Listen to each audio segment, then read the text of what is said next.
Os escucho bien. Bueno, en primer lugar quiero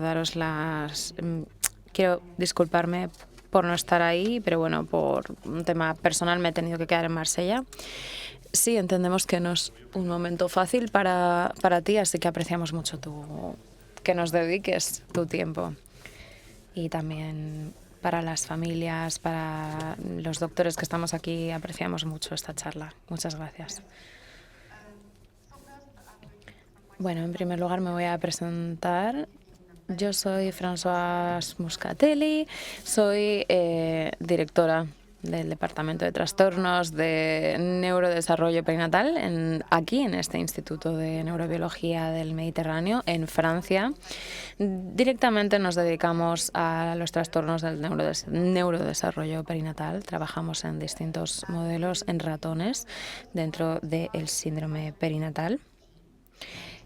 Pudimos identificar el MAGEL2 en genomas humanos y de animales y identificamos este gen como el causante de algunas de estas enfermedades.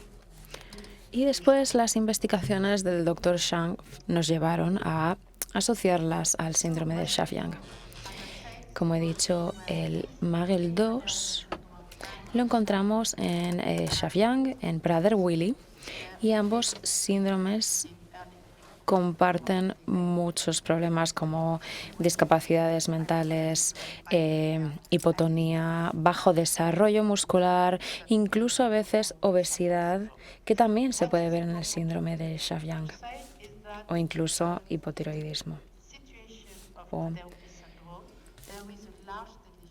También vemos el cromosoma 15q1113 es el más afectado en el síndrome de Schaaf-Yang.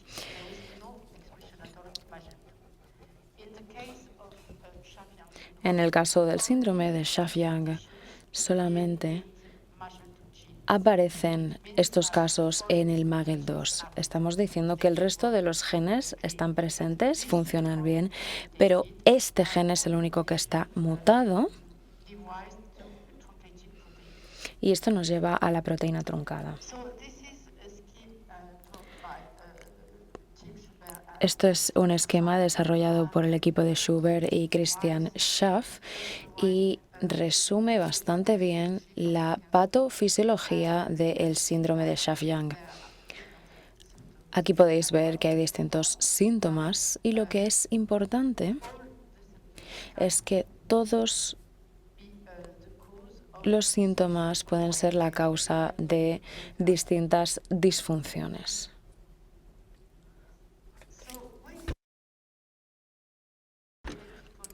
Esto es una red bastante compleja.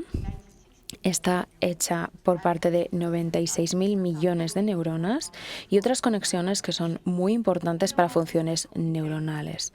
Las neuronas se comunican entre ellas a través de impulsos eléctricos. Y estos impulsos se transmiten a través de la sinapsis. Tenemos 600.000 sinapsis diferentes dentro de estas redes. Tenemos una red increíble de distintas conexiones entre todas estas neuronas, como se puede ver en la imagen de la pantalla, y todas estas conexiones y estas redes eléctricas permiten la organización compleja de estos impulsos eléctricos como el funcionamiento de un ordenador, y así funcionaría un cerebro. Es muy importante que el cerebro de un bebé, se tenga en cuenta que el cerebro de un bebé no es como el cerebro de un adulto. Es un cerebro que es más pequeño, que va a crecer, que se va a convertir en adulto. Están construidos de una forma distinta y, de cierta manera, funciona de forma diferente.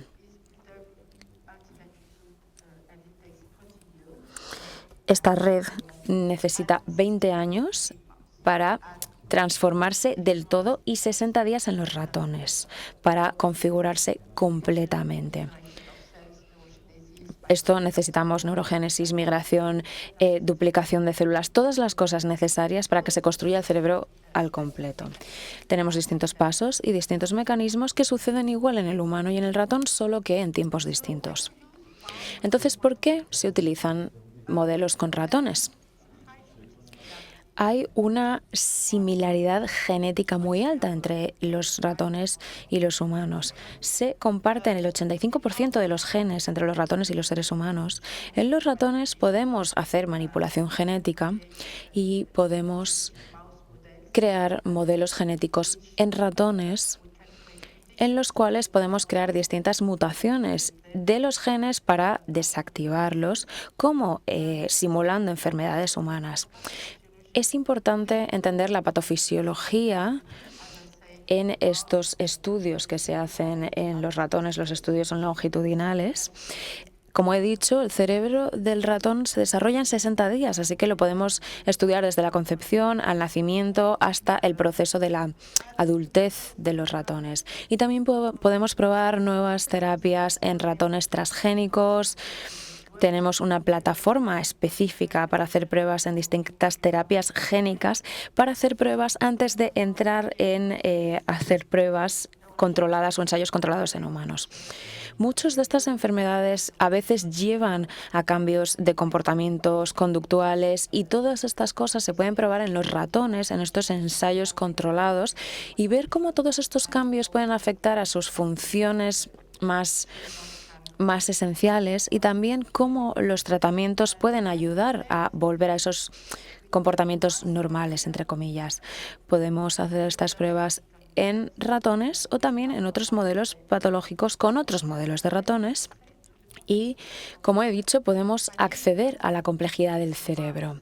Podemos hacerlo porque los ratones están en un espacio controlado. Podemos utilizar muchísimos ratones y por eso es importante tener muchos ratones en el mismo entorno para ser capaces de replicar las mismas condiciones exactas en todos los individuos. Hemos estudiado el MAGEL2 en mi equipo. Desde el año 99 lo estamos estudiando y lo que hemos empezado es utilizar una serie de modelos en ratones que los llamamos modelos knockout, y en cada uno de estos ratones tenemos este genoma, el MAGEL2, y lo que podemos hacer es estudiar las proteínas asociadas a estos genes y las moléculas que van a jugar un rol importante en el desarrollo de esta información. Podemos bloquearlo, esto sería el modelo knockout, es un modelo de bloqueo, y ahí podemos bloquear esta proteína. Básicamente anulamos las funciones del MAGEL2. Pero el síndrome Schaff-Yang se asocia a una pérdida de función de esta proteína normal. Ya no existen más en todas las células del paciente, pero tenemos la presencia de una proteína truncada. Por esta enfermedad nos lleva a una proteína truncada. Esto significa que es una proteína que es más corta, que es distinta de una proteína normal y que además puede jugar un rol o una función distinta a esta proteína normal. Esto está causado por la falta de la proteína normal y el cambio de funciones causadas por esta proteína anormal. No hay modelos en ratones con la proteína truncada, pero el equipo de Christian Schaff sí que está trabajando ahora recientemente en este tipo de modelos. Lo que hemos hecho con este modelo de ratones en el cual MAGEL2 está bloqueado, está inactivado, o sea, no hay proteína asociada, lo primero es que hemos observado que el 50% de los ratones morían en el día siguiente a su nacimiento. Morían el primer día de vida y morían porque hay una deficiencia a la hora de alimentarse. Les es muy difícil alimentarse por parte de la madre. Tenemos ciertas deficiencias en la formación del estómago. Entonces, esta deficiencia de alimentación se debe a que la actividad de succionado de la madre no funciona bien. Esto se observa en bebés de Xavier y en bebés de Prader-Willi. Tenemos esta deficiencia de succión asociada. Básicamente no se pueden alimentar, entonces mueren. Este no es el caso de los pacientes humanos porque se les alimenta a través de una sonda de alimentación. Entonces la pregunta es, ¿qué ocurriría para poder prevenir esta actividad de succión? Está la hipotonía, pero ¿qué más sucede? Hay que decir que el proceso de nacimiento es un evento muy traumático en la vida, probablemente el evento más traumático, porque el bebé está en el útero con todos los nutrientes que necesita a través de la placenta, tiene una alimentación pasiva, cualquier tipo de función vital que requiera ese bebé, el sistema cardiovascular, el sistema de alimentación, de termorregulación, todo eso se hace de manera natural, automática. Pero después el bebé tiene que nacer, tiene que salir, tiene que tener una relación buena cardiovascular, de termorregulación. Entonces el bebé también se tiene que alimentar. ¿Qué sucede ahí? Hay pocos estudios de este periodo porque es difícil estudiar este periodo de tiempo, pero sabemos que se estudian hormonas como el cortisol y otro tipo de hormonas relacionadas.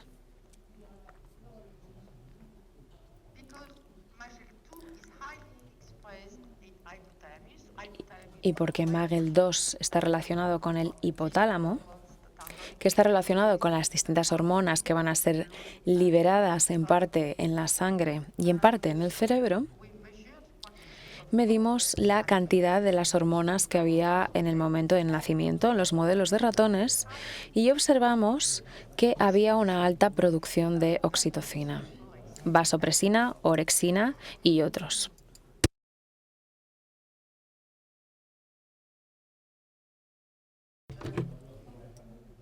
Muchas hormonas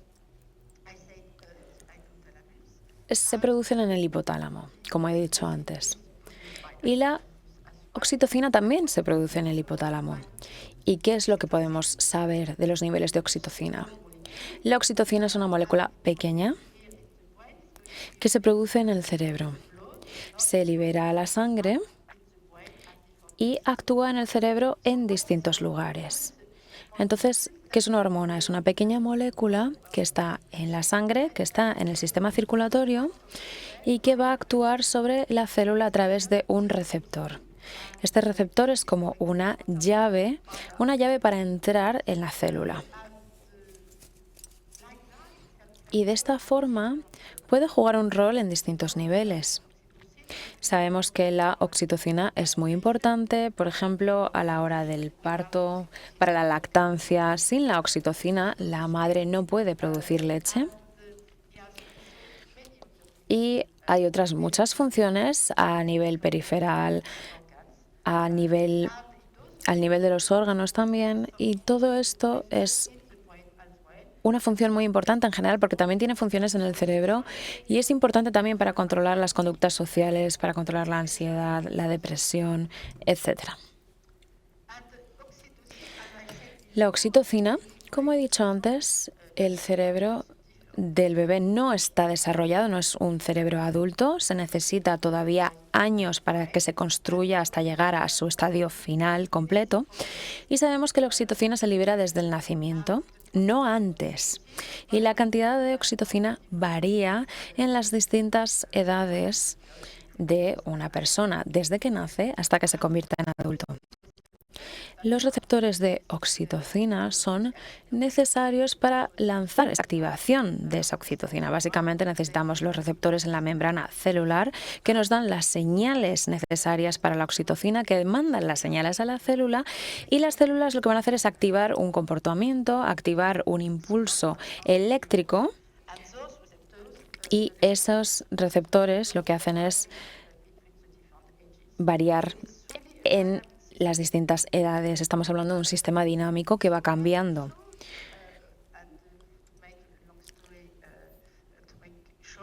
Por resumir, lo que decidimos fue administrar oxitocina en MAGEL2 justo después del nacimiento para poder ver y poder observar cuáles serían las consecuencias de esa administración de oxitocina. Y lo que observamos es que la administración de oxitocina dentro de estos modelos de ratones,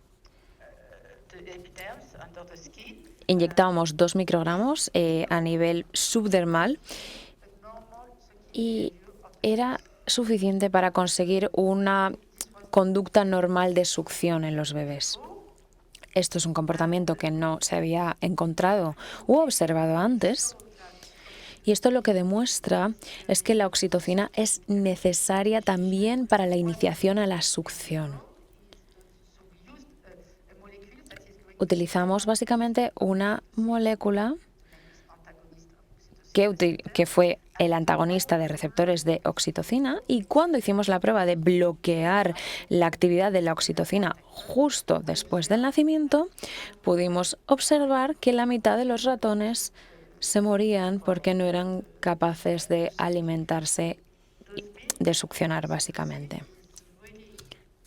Esto significa que la oxitocina es muy importante para iniciar la actividad de succión y más tarde para poder seguir alimentándose. Esto sería el resumen de las 2 pruebas que hicimos. Cuando no hay actividad de succión, estos ratones morían. Después de inyectar la oxitocina, éramos capaces de activar esa succión. Esto significa que MAGEL2 como molécula interfiere en el sistema de la oxitocina, interfiere en la actividad de la oxitocina para iniciar la succión. Esto se puede expresar muy bien dentro de las neuronas que producen oxitocina y en las distintas funciones afectadas por la oxitación.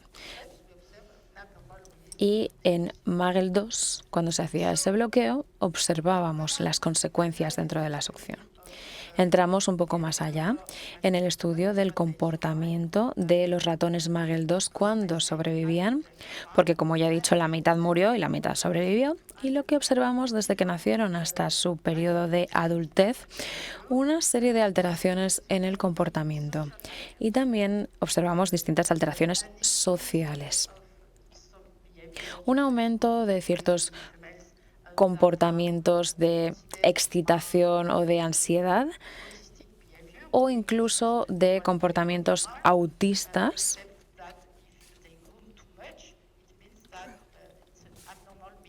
Teníamos una serie de actitudes anormales en estos ratones. Por ejemplo, observábamos que tenían una serie de movimientos repetitivos constantemente, se lamían constantemente, se intentaban limpiar constantemente de forma tal vez obsesiva, que es un comportamiento no normal de ellos en la naturaleza. Y después utilizamos el test de Nuis-Water-Maze. No os voy a explicar todos los tests que hicimos en los ratones para intentar ser capaces de abordar estos comportamientos distintos, pero las pruebas que hicimos funcionaron bastante bien. Y con ello pudimos concluir que observamos muchas conductas autistas. Os voy a explicar qué es Morris-Water-Maze, este estudio que os he dicho que hicimos. El estudio de Morris-Water-Maze es uno de los que más se utiliza en la neurociencia conductual, también a nivel cognitivo, a nivel aprendizaje y memoria. La prueba es bastante sencilla. Aquí tenemos una piscina. Y tenemos distintos impulsos visuales. El ratón está en la piscina, el agua no es transparente y tenemos una plataforma escondida.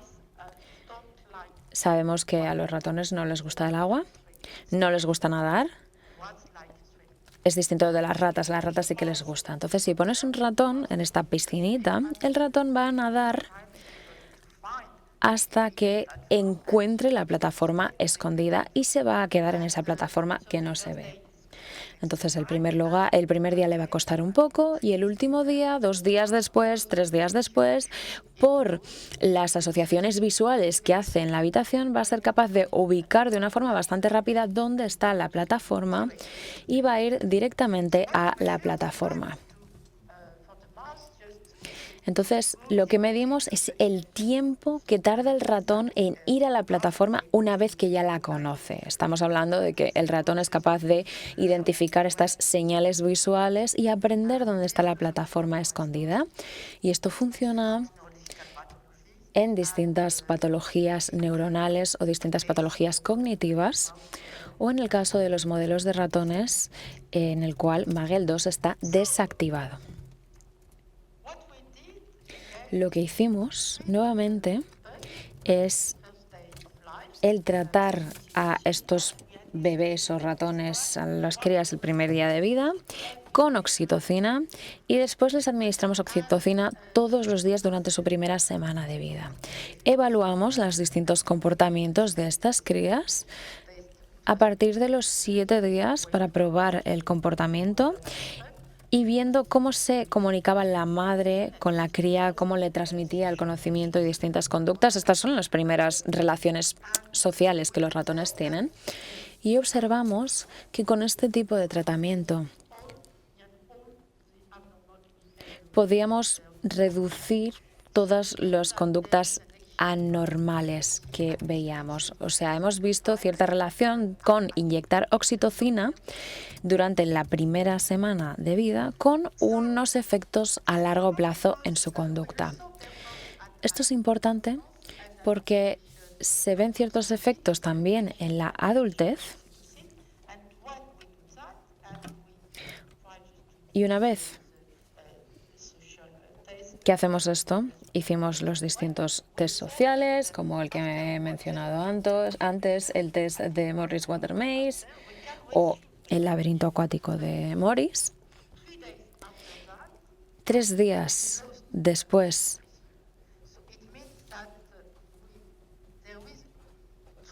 de hacer una serie de pruebas con los ratones, pudimos estudiar los efectos de la oxitocina en los comportamientos conductuales. Y lo que se concluyó básicamente es que si se administra oxitocina en los 7 primeros días de vida del ratón, tiene efectos en su vida adulta.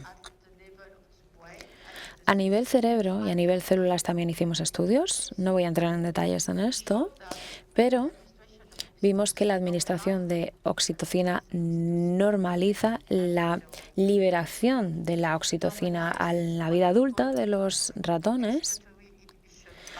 También el equilibrio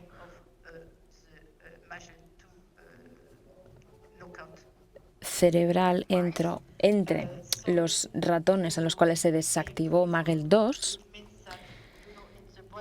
Eso quiere decir que en el cerebro tenemos estos impulsos eléctricos, tenemos excitación, tenemos inhibición, tenemos distintos impulsos de distintas formas en las distintas conexiones, y hay un equilibrio entre la excitación y la inhibición. Y este equilibrio se perdió en los ratones de la prueba de bloqueo de MAGEL2.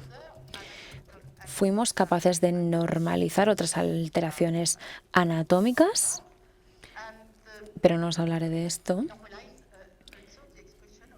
Y también normalizamos la expresión de los receptores de oxitocina, porque la expresión de esos receptores fue cambiada en el bloqueo de MAGEL2. Esto significa que la acción de la administración de la oxitocina en la primera semana de vida de la cría tiene un efecto también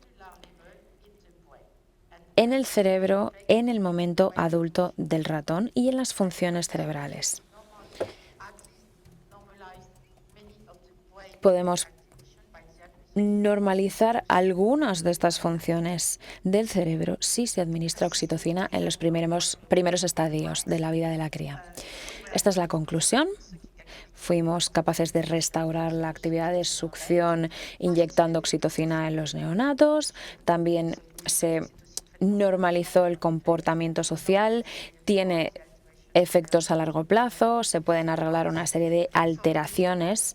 Así que, básicamente, la administración de oxitocina se concluyó que es uno de los mejores tratamientos para mejorar la succión y también la mejoría de los comportamientos cognitivos de las personas con síndrome de Schaaf-Yang y probablemente con otros síndromes similares, como el de Prader-Willi.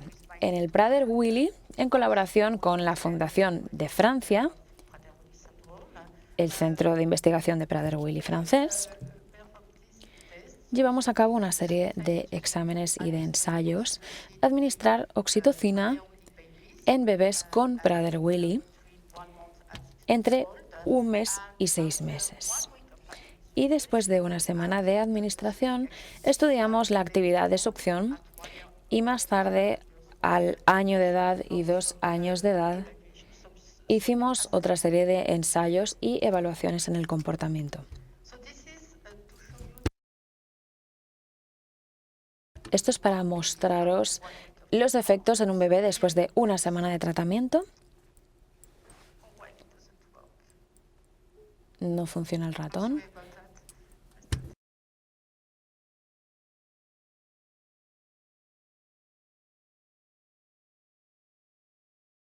Bueno, os voy a explicar lo que se debería ver. Esto es una prueba, un ensayo, en el que inyectamos oxitocina al bebé en una semana. Después de una semana, esto es una fluoroscopia, esta es leche que podéis observar aquí. Esto sería la succión de la leche que entra en la boca y más tarde se haría un seguimiento. Entonces, después del tratamiento hay una normalización que está representada aquí en esta segunda imagen. Después del tratamiento con oxitocina se hace un seguimiento de cómo tragaba la leche. Luego vemos que la leche se quedaba en la boca. El bebé tiene un problema motor, no es capaz de succionar de manera apropiada, no puede tragarla, se queda en la boca y es muy difícil de tragar. Entonces, como el bebé tiene un problema motor, tiene problemas para tragar. Este problema se resolvió después de administrarle oxitocina durante una semana. En cuanto a las habilidades sociales, se ve que hay distintos exámenes y pudimos observar distintas alteraciones, las cuales son significativamente positivas. Esto también quiere decir que la oxitocina mejoraba el comportamiento de las crías, perdón, de las crías, no de los bebés, ahora estamos hablando de bebés. Y este tratamiento con oxitocina también mejoraba los comportamientos sociales de los bebés. Trasladando este modelo a los tratamientos clínicos, podemos decir que en los modelos en ratones con bloqueo de MAGEL2 observamos un déficit de creación, fabricación de oxitocina.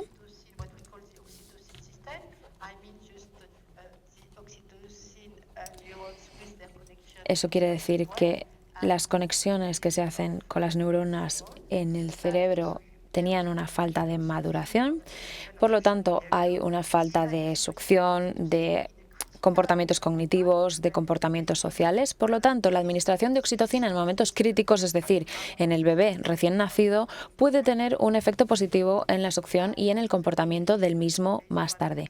Y en el bebé, más tarde, en ese ensayo controlado que se hizo, el ensayo controlado número 2, los resultados fueron muy positivos. Y desde el año 2022 hay una serie de autorizaciones que se pueden firmar para poder tratar a los bebés con oxitocina, y a día de hoy ya hay varias decenas de bebés en Francia que pueden estar tratados con oxitocina teniendo efectos positivos. Para concluir, diré que la oxitocina es una hormona producida por el cerebro y gracias a ciertas señales medioambientales va a ayudar al desarrollo del cerebro y a permitir la construcción normal del cerebro. No es la única molécula, por supuesto hay muchas otras que tienen un rol muy importante en el desarrollo, pero por lo menos la oxitocina es una de las más importantes.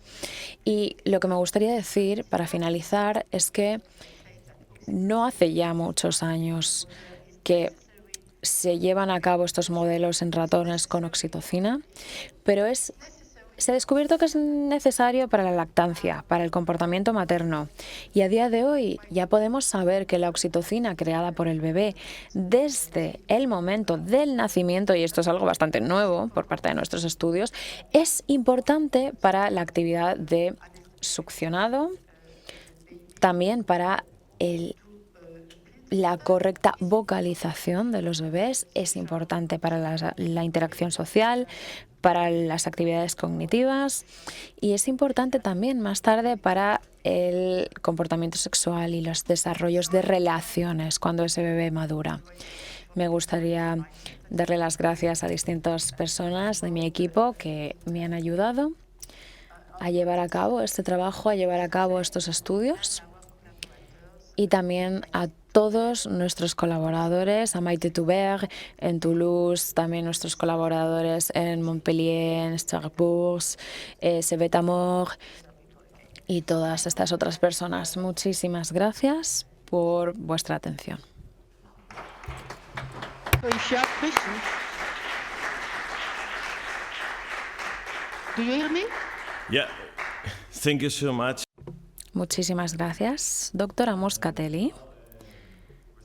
Y ahora, bueno, si alguien tiene alguna pregunta por parte del público, tengo algunas preguntas que los pacientes han estado recogiendo estos días. No sé si tenemos preguntas en la sala, que parece que no. Bueno, sí que tenemos una. Hola. Sí. Teniendo en cuenta la proporción que ha dicho entre el neurodesarrollo, la diferencia entre los niños humanos y los ratones, ¿hasta qué edad sería en niños, en personas humanas, hasta qué edad sería efectiva esa administración de oxitocina proporcionalmente? O sea, ha dicho en los primeros años del desarrollo, ¿hasta qué edad sería en humanos? I didn't hear. No he escuchado bien. ¿Podrías volver a repetirla? La proporción adecuada, ¿hasta qué edad sería efectivo en humanos la administración de oxitocina? José, could you just repeat the question because with the microphone it doesn't work really well for me.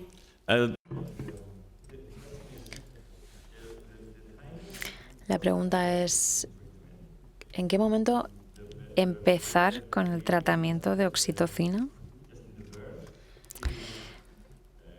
¿Desde el nacimiento hasta qué edad? ¿Un mes, 2 meses, 5 años? ¿Cuándo es la ventana de tratamiento mejor para un bebé recién nacido con oxitocina?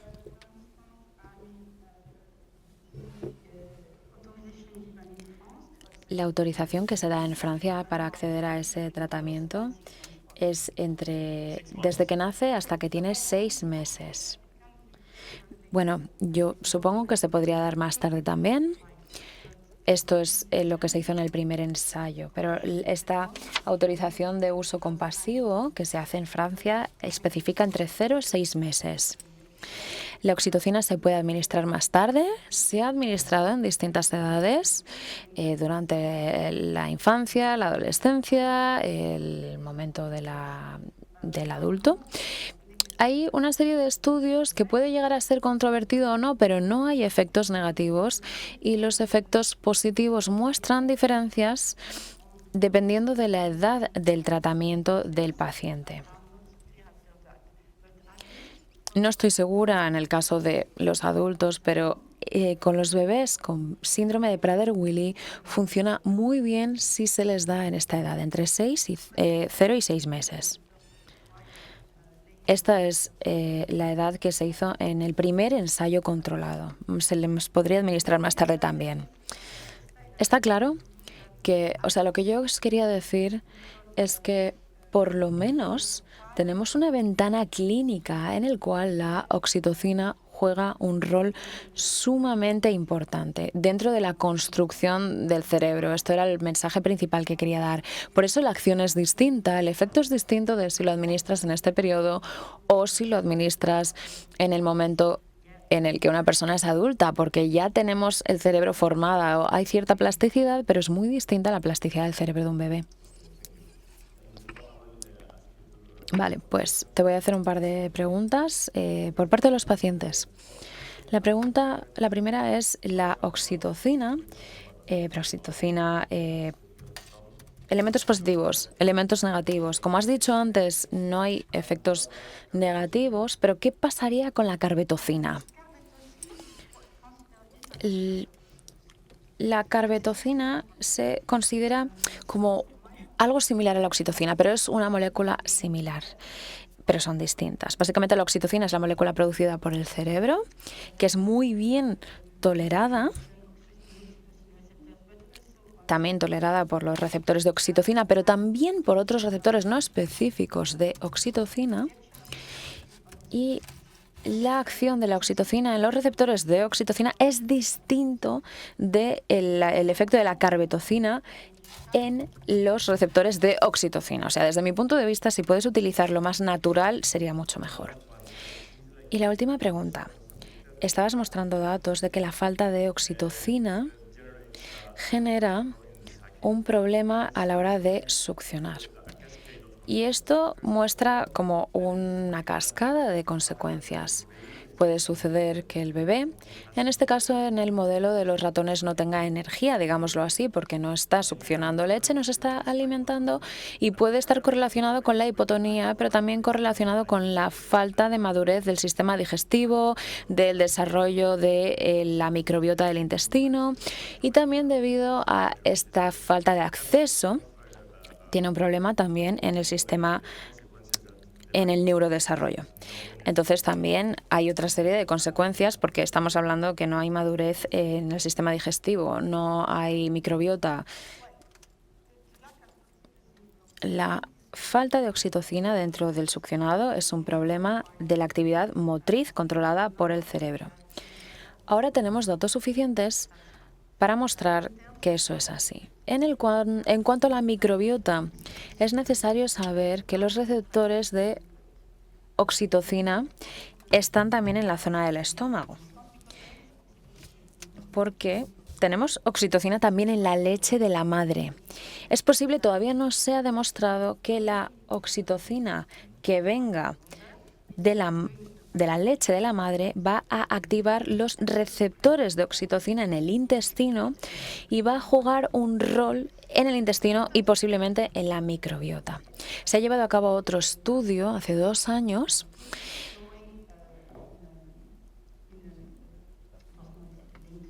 en adultos, no relacionado con Prader-Willi o Schaaf-Yang, pero sí con personas autistas. Y el hecho que se vio es que para cambiando la microbiota podemos jugar un rol importante en este sistema de oxitocina. Pienso que hay una vinculación entre la microbiota y el sistema de oxitocina. Y tenemos datos que demuestran que definitivamente la oxitocina puede estar en el intestino. Hay receptores de oxitocina en el intestino, pero claramente no se ha demostrado todavía. Puede estar vinculado a la falta de oxitocina producida por el bebé, una falta de succión que previene la ingesta de leche proveniente de la madre. Estamos hablando de la oxitocina que vendría de la madre. Y esto podría ser un efecto dominó de distintos eventos que al final llevarán a distintos síntomas, digámoslo así. Pero en cuanto a relación entre estos elementos, un bebé que no es capaz de succionar apropiadamente no va a estar cerca de la madre, no va a interactuar con la madre, bueno, por lo menos no tendrá la misma interacción. Y sabemos que la interacción madre-bebé a través de la succión es muy importante para la relación social entre la madre y el bebé y posteriormente el bebé con otras personas. Muchas gracias. Y la última pregunta. Están preguntando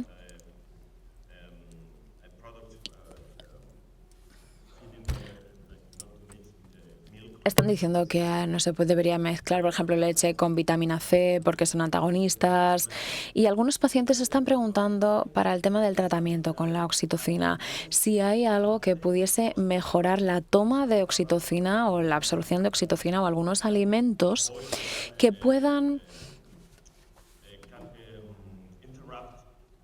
bloquear o interrumpir esa absorción de oxitocina. La verdad es que no sabría responder a esto, pero sé que los bebés humanos, en el caso de Prader-Willi, se les trata a través de oxitocina de manera intranasal, porque hay una actividad de oxitocina en el cerebro de esta forma. Esto quiere decir que hay muchísimos receptores de oxitocina en áreas periféricas también. Y estas áreas periféricas también pueden activar otras cosas en el cerebro. Entonces pueden tener un efecto en el cerebro y un efecto indirecto en distintas zonas periféricas. Cuando digo periféricas, me refiero tal vez en la nariz o en los distintos órganos que también están en contacto con el cerebro. Esto todavía no está muy claro.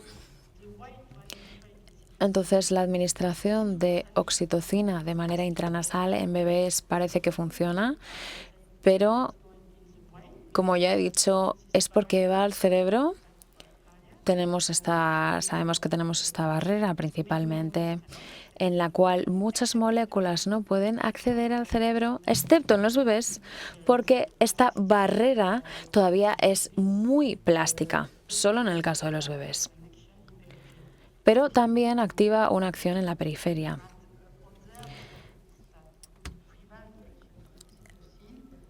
Otras moléculas que podrían prevenir la acción de la oxitocina,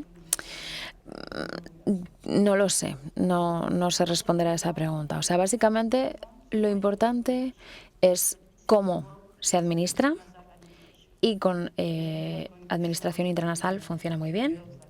Y tal vez en un par de años podamos descubrir que otro tipo de administración será mejor, pero por lo menos de momento podemos trabajar con este tipo de administración porque vemos efectos en el cerebro y efectos en zonas de la periferia también. Muchas gracias. No sé si hay alguna pregunta más en la sala. Parece que no. Bueno, pues con esto hemos terminado con la doctora Muscatelli. Muchísimas gracias. Estamos encantados de haberte tenido aquí con nosotros. Es una pena que no estés en persona. Sí, lo lamento. Espero que la próxima sí que pueda viajar para allá. Muchísimas gracias por esta información tan importante que has compartido con nosotros, tan importante para los pacientes y los científicos. Gracias.